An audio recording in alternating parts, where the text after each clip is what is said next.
Gdy nie masz akurat pod ręką koperty, to jest prosty sposób, aby ją zrobić samodzielnie z jednej kartki A4 bez kleju czy taśmy. Idealna na kartkę, zaproszenie, czy gdy potrzebujecie zapakować na przykład pieniądze na prezent. Wystarczą Wam do tego tylko nożyczki, ale jeśli macie pod ręką ołówek i linijkę, to będzie jeszcze prościej.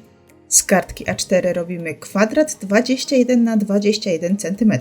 Możecie po prostu zgiąć delikatnie kartkę tak, aby wyznaczył się równy kwadrat i odciąć nadmiar.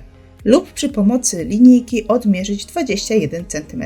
Teraz potrzebujemy wyznaczyć środek na każdym boku. Albo zaginamy idealnie w połowie, albo po prostu odmierzamy 10,5 cm na każdym boku. Gdy mamy już wyznaczone 4 punkty, to zaginamy ruch kartki wzdłuż 2 sąsiednich punktów.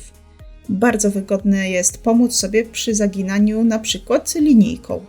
Gdy już mamy zagięty jeden trójkąt, to samo robimy z przeciwległą stroną. Jeśli akurat potrzebujecie koperty, która ma być jednak trochę dłuższa, to wystarczy, że zagięcia zrobicie trochę wcześniej. Wtedy nie wyznaczamy punktu w odległości 10,5 cm, tylko 9 cm. Wracając do naszego przykładu. Będziemy teraz zaginać górę, ale zrobimy to w odległości 0,5 cm od styku zagięcia. Jest to o tyle ważne, że dzięki temu nadmiarowi zamykanie koperty będzie ładnie zachodzić i powodować, że nie będą tu prześwitywały żadne dziury.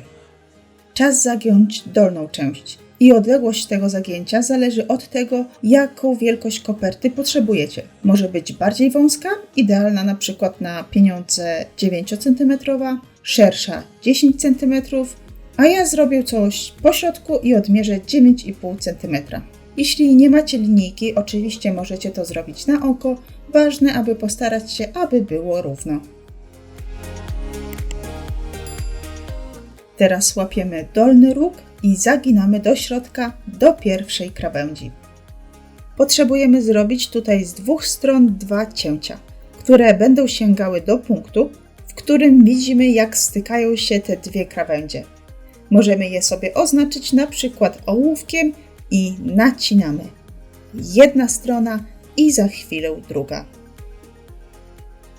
Między dolnym rogiem koperty a punktem cięcia wyznaczamy linię, wzdłuż której zaginamy papier do środka. Robimy to oczywiście z dwóch stron.